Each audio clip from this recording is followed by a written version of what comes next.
The door slammed shut behind us, plunging the makeshift nursery into darkness. My heart pounded as I clutched my infant daughter Grace to my chest. Across the room, my husband Marcus raised a trembling arm, trying to shield us. Somewhere in the hallway outside, something scraped and slithered closer, a monster that had already taken so much from us. The doorknob rattled. A low voice seeped through the crack, distorted and taunting. "Jessica, you shouldn't be here." It knew my name. I braced against the back wall, every muscle tensed. Grace whimpered softly, sensing my terror. "Stay behind me," Marcus whispered, positioning himself in front of us with only a metal tray as a weapon. The door creaked open, and a tall, contorted figure stooped in. In the flicker of a dying light bulb, I saw the impossible.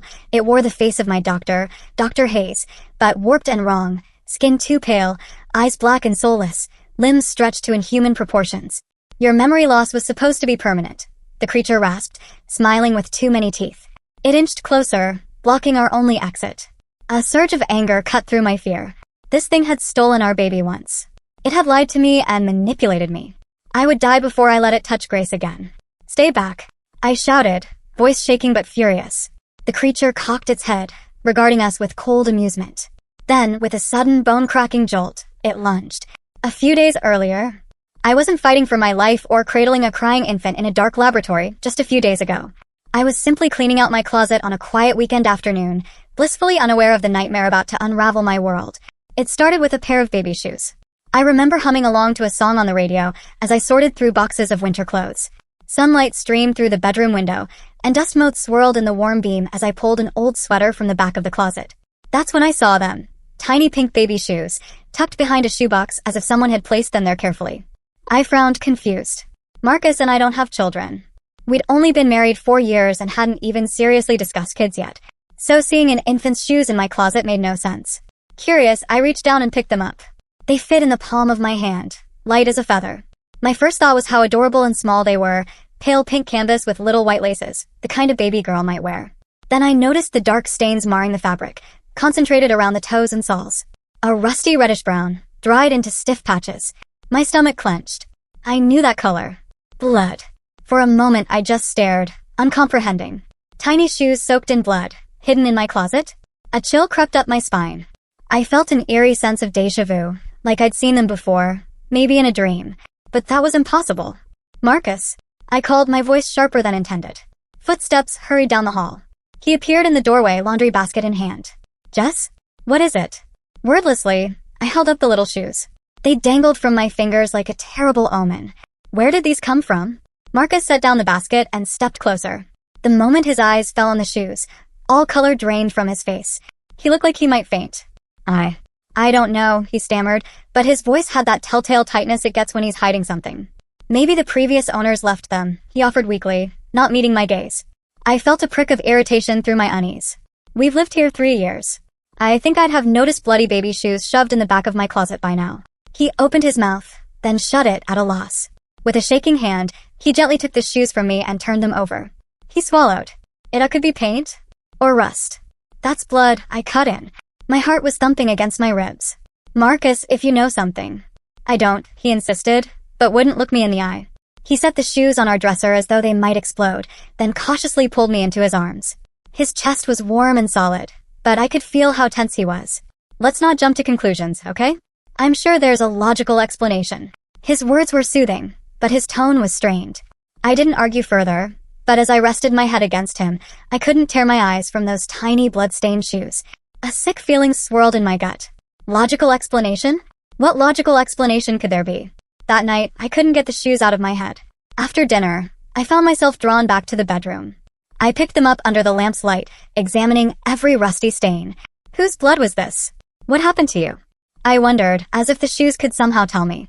Marcus eventually coaxed me to bed. I fell into a restless sleep and jolted awake a few hours later with a wave of intense nausea. I barely made it to the bathroom before I was heaving, my stomach twisting violently. Marcus rushed in, holding my hair and rubbing my back as I retched. Through the haze, I caught a whiff of something coppery that made my stomach lurch even harder. It smelled like blood. Imagined or not, it made me gag. Afterward, exhausted and shaking, I rinsed my mouth out. Marcus fretted that maybe dinner was bad or I'd caught a bug. I mumbled agreement, but a disturbing thought had lodged in my mind. I hadn't been sick like that in years. Not since. I brushed it aside. Coincidence. Stress. The shock of the shoes could make anyone queasy. But the next morning, the nausea was still there. And the morning after that. The next few days were a blur of baffling symptoms. Every dawn brought a wave of queasiness. I even vomited twice more. I developed bizarre food cravings for things I normally hated. One afternoon I caught myself eating a spoonful of peanut butter, topped with dill pickle slices and chocolate chips. The combination was revolting even as I craved it. Strangest of all were the sudden surges of maternal instinct. When I passed a stroller at the grocery store, the sight of the fussing infant inside ignited a physical ache in my chest. I had to grip my shopping cart to stop myself from rushing over to comfort a stranger's baby. I found myself lingering near the diapers and formula aisle, heart racing for reasons I couldn't explain. And the dreams. Every night I wandered through an endless hospital corridor, following the distant echo of a baby's cry.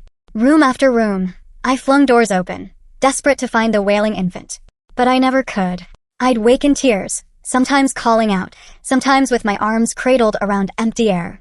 More than once I found Marcus awake beside me, gently shaking me from a nightmare. He said I'd been sobbing in my sleep, apologizing over and over that I couldn't find her. Her. In my dreams I was searching for a baby girl. By the fourth day, I was genuinely afraid that something was very wrong with me, physically or mentally. The logical side of me rattled off possibilities.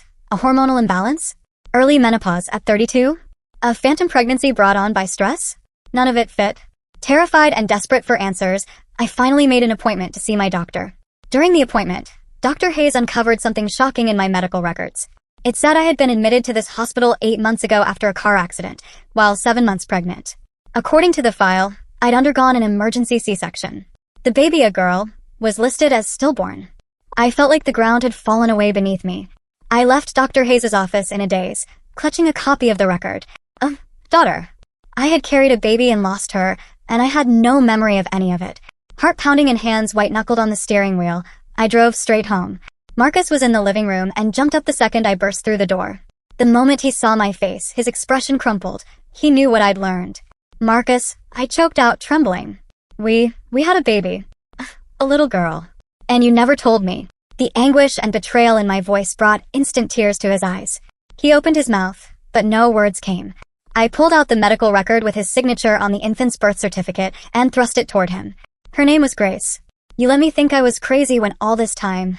My voice cracked. How could you? Marcus collapsed to his knees in front of me, sobbing. It was the first time I'd ever seen my husband utterly break down.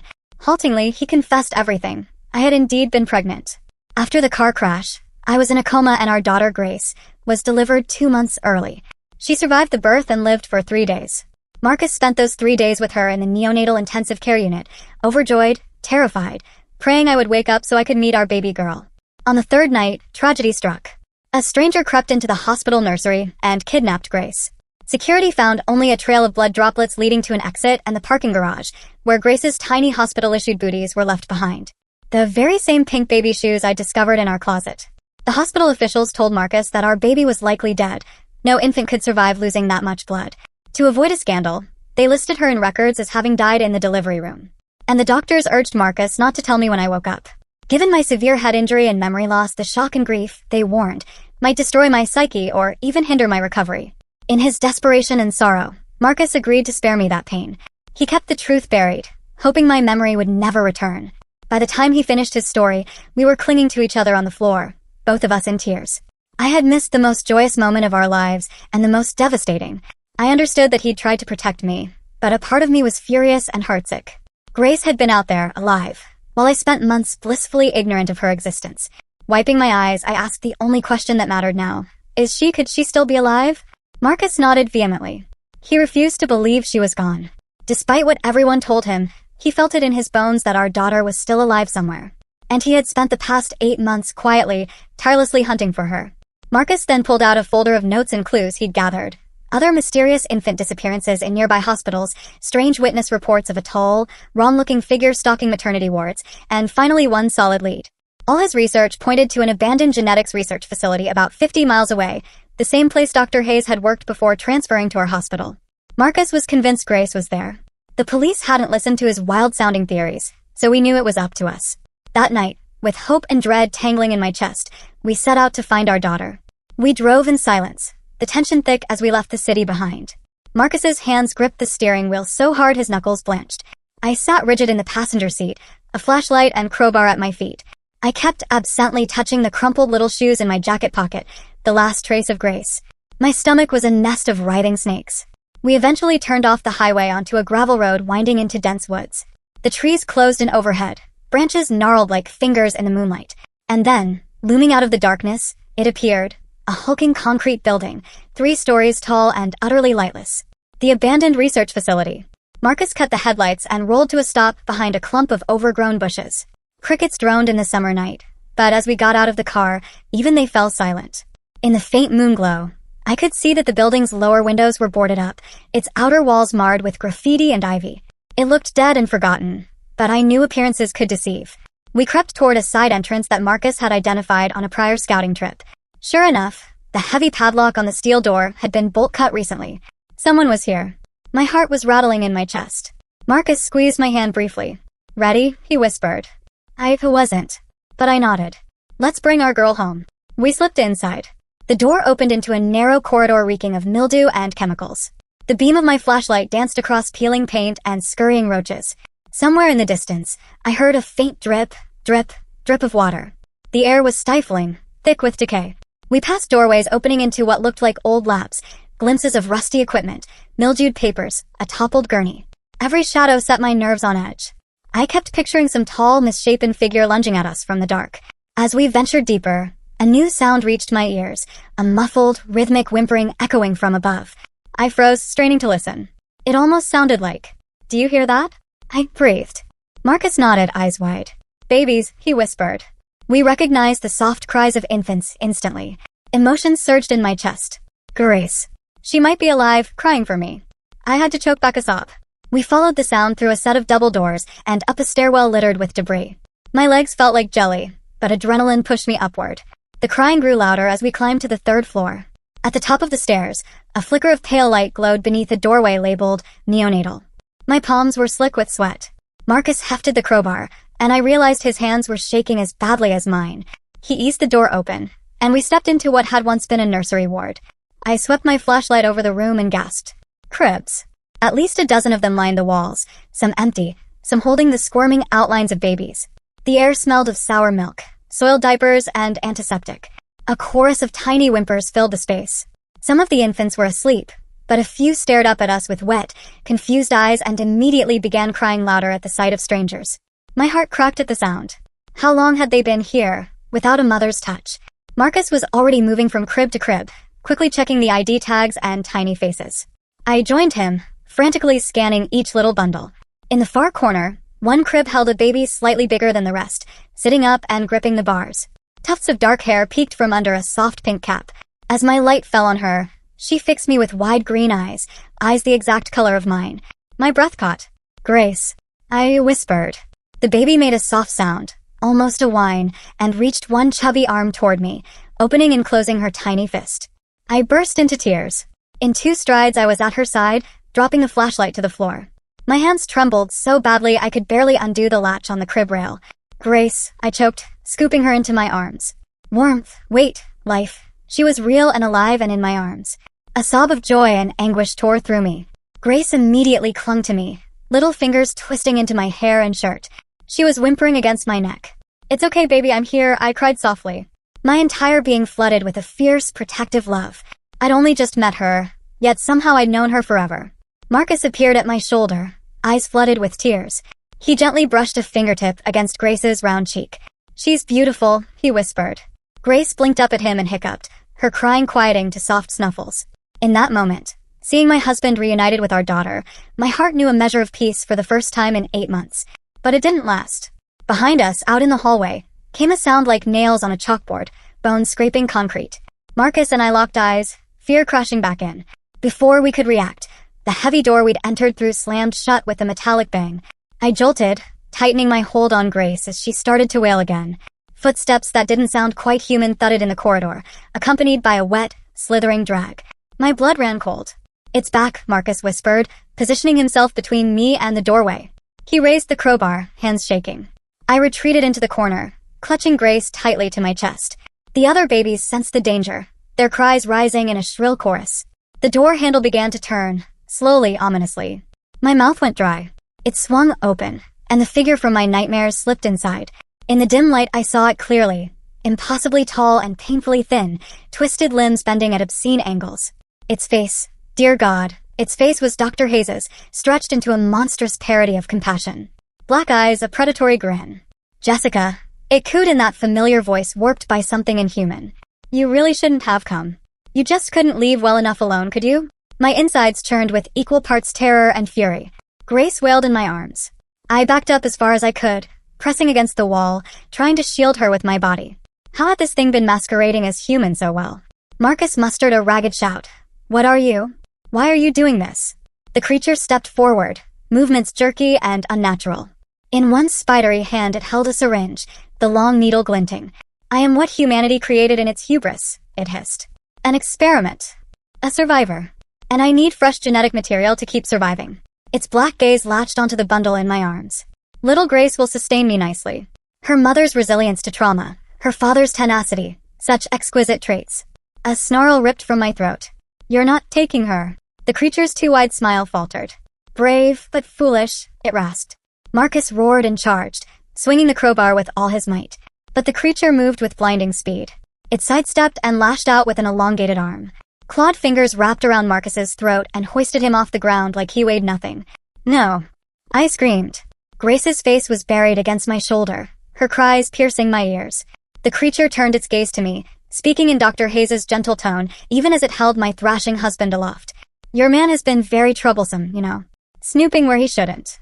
I was going to deal with him after I finished with the child, but perhaps I'll do it now. Marcus, choking, swung the crowbar weakly, connecting with the creature's shoulder. It didn't so much as flinch. Let him go. I begged, voice breaking. It tilted Dr. Hayes's head, considering. Then, with casual ease, it snapped Marcus's neck. One moment he was struggling, and the next his body went limp. The creature released its grip and Marcus crumpled to the floor, eyes fixed and unseeing. A howl of despair tore from my throat. I wanted to crumble to the ground beside him, but the creature blocked the way, and Grace was still in mortal danger. Sobbing, I clutched my baby and did the only thing I could. I ran. I bolted toward the only other escape, a large window across the room. If I could just get to the fire escape outside. The creature lunged to intercept me, but this time adrenaline made me faster. I ducked under its grasp and hurtled the last few feet to the window. By sheer luck, there was an old metal four-stand nearby. I snatched it up and heaved it at the window with a scream. The glass shattered outward in a spray of glittering shards. Night air rushed in cool and sharp. 3 stories below, the facility's side yard was littered with dead leaves and debris. About 6 feet away, just within leaping distance, loomed the iron grate platform of a neighboring building's fire escape. Behind me, the creature let out an enraged shriek at my attempted escape. I could hear the scrape of its claws on the floor as it charged. Grace in my arms, I didn't hesitate. I jumped. For one heart-stopping moment, we were airborne under the moonlight. I hit the fire escape platform with a bone-rattling impact, nearly losing my balance. Pain jolted up my legs and into my back, but I stayed upright. Most importantly, I never let go of Grace. Above, the monster's furious face appeared in the shattered window frame. It clambered through and crawled down the side of the building headfirst, limbs splayed out like a grotesque spider. Defying gravity, it skittered toward us. A bolt of primal fear shot through me. I spun and flew down the fire escape stairs as fast as my shaking legs allowed. Metal rattled and groaned beneath my feet. Grace was wailing against my chest, and I murmured frantic reassurance. It's okay, baby. I've got you. More to convince myself than her. We reached the bottom platform. The ladder to the ground was raised a few feet. I dropped down, nearly twisting an ankle on the alley's cracked asphalt. Overhead, the creature was closing in, moving with nightmarish speed along the wall. I ran. The alley yawned ahead of me, lit only by moonlight and the faint glow of a distant street lamp. My eyes darted wildly for an exit. That's when I saw our car parked near the alley's mouth, keys still dangling from the ignition. If I could reach the car, maybe I could ram the thing or at least get Grace away from here. Summoning every ounce of strength, I sprinted for the car. I was yards from it when a dark blur dropped from above, landing with a heavy thud directly in my path. The creature slowly uncurled from its crouch, blocking the alley exit. Under the street lamp, its form was even more ghastly. What remained of Dr. Hayes's face shifted and rippled, as if something beneath the skin writhed to break free. It bared its teeth at me in a death's head grin. Give me the child, it snarled, voice warbling between Dr. Hayes's honeyed tone and a guttural growl. Now. My heart thudded like a drum. I edged back, keeping Grace pressed against me. I could feel her racing heartbeat mirroring my own. Never, I spat through my tears. The creature's grin collapsed into a scowl. Then suffer, it hissed. With a furious shriek, it lunged. I barely dodged, but claws grazed my arm, tearing flesh. Biting back a scream, I stumbled and nearly fell. A hard cylindrical shape in my jacket jammed against my ribs, the syringe.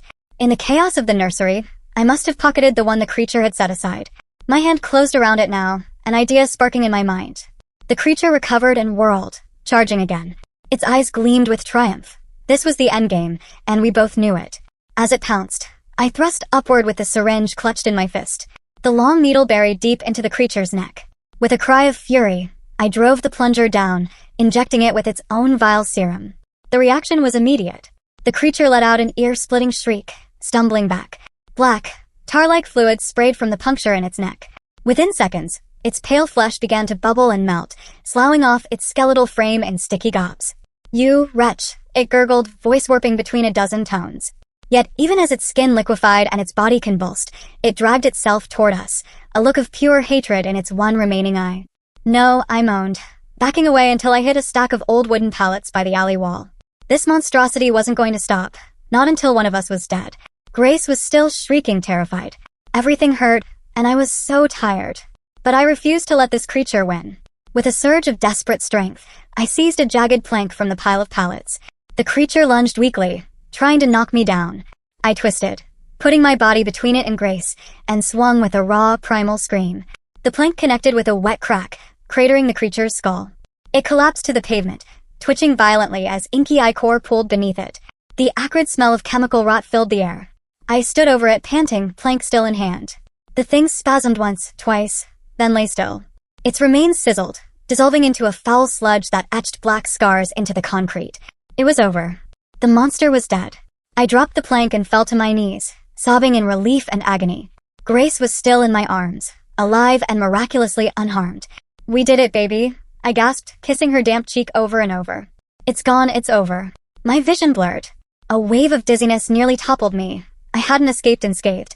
Warm blood trickled down my side from where the creature had raked me. My left arm hung useless and bleeding. I was trembling head to toe. But I couldn't rest yet. Grace's cries were weakening to soft whimpers, and I realized she was utterly exhausted, and so was I. We needed to get help.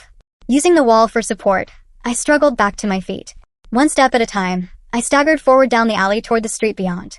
Each movement sent bolts of pain through my battered body, but I grit my teeth and kept moving. "It's okay," I murmured shakily to Grace, unsure if I was reassuring her or myself. "Mommy's got you. You're safe now." I emerged from the alley onto a silent street. Only then did the adrenaline truly begin to ebb, leaving me weak-kneed and lightheaded. Far off, I thought I heard sirens approaching. Maybe someone had called the police after hearing the commotion.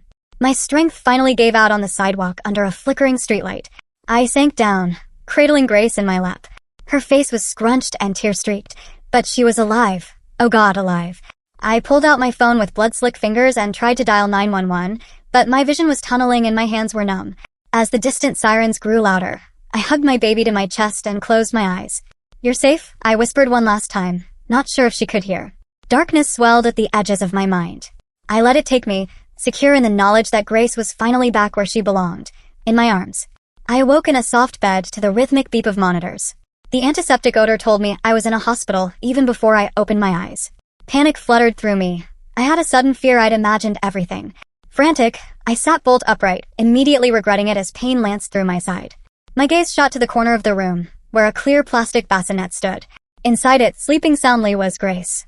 A broken sob of relief tore out of me. She was real. We had made it. My commotion woke a nearby nurse, who hurried over. "Easy now," she soothed, easing me back against the pillows. "Don't rip your stitches, hon, you're safe." "Gr. Grace," I croaked, reaching a trembling hand toward the bassinet. "She's right there," the nurse assured me with a gentle smile. "Such a beautiful baby. 8 months old, per the charts? She's doing just fine. Not a scratch on her." Tears of gratitude streamed down my cheeks. I weakly grasped the nurse's arm. "My husband, Marcus." I had to ask, though I knew. I'd watched him, watched the light leave his eyes. The nurse's smile faltered. "I'm so sorry," she said softly. "He was gone when the ambulance arrived." I turned my face into my pillow and wept silently. The nurse stayed, rubbing my shoulder until my sobs subsided. I clung to the fact that I still had Grace. Marcus had given his life to save her. to save us. Over the next day, I recounted a version of events to the police. Faced with the evidence, the rescued infants, the bloody scene in that alley, the authorities closed the case by pinning everything on Dr. Karen Hayes as a lone, deranged kidnapper. Officially, the story released to the public was that she had been abducting babies for twisted genetic experiments. It was an easy narrative to swallow, far easier than the truth of what she had become. None of that matters to me as much as what I have in front of me now. It's been a month since that awful night.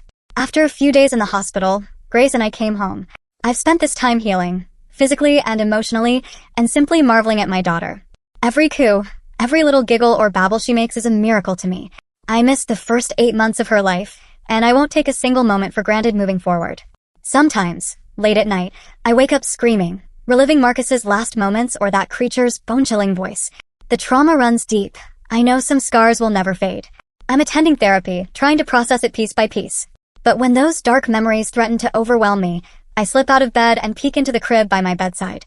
I watch Grace sleeping peacefully, her tiny chest rising and falling, and the nightmares lose their power. I'll lift her up and rock her in the moonlight, breathing in her baby scent, feeling the steady beat of her heart against mine. She's here. My little girl is alive and safe. Grace will grow up never knowing her father, and that thought hurts more than any physical wound. Marcus was my rock, my partner, and he died a hero to bring our family back together. I've put a framed photo of him by Grace's crib. Sometimes she babbles at it with a big gummy smile, and I like to believe on some level she knows who he is. I'll make sure she does know as she grows. I'll tell her about how brave and loving her daddy was, how he never gave up on finding her. We had a small funeral for Marcus on a crisp autumn morning. I stood at his graveside with Grace bundled in my arms and whispered a promise to him. I would protect our daughter with my life, the way he protected us. Always. A gentle future is slowly unfolding for Grace and me. On sunny afternoons, I take her to the park. I let her feel the grass under her little toes and watch the birds flit by. She laughs at the wind on her face. It's the purest sound I've ever heard. In those moments, I feel Marcus with us. I imagine him sitting on the bench beside me, his arm around my shoulders, pride shining in his eyes as he watches Grace play. "We did it, love," I sometimes say under my breath, hoping he can hear. We got her back. When Grace looks up at me and flashes that sweet, dimpled smile, the one so much like her daddy's, I feel a swell of warmth and hope. Despite all the horror and loss, we survived. Grace will grow up with her mother's love and her father's spirit guarding her. The nightmare is over. The monster is gone. Our family is smaller now, and scarred by what we endured, but we are moving forward. Grace and I have a lifetime of memories to make together. And every night, as I hold her close and she falls asleep against my chest, I thank whatever powers that be for bringing my daughter home. Grace, my beautiful, brave little girl, is safe in my arms, exactly where she belongs.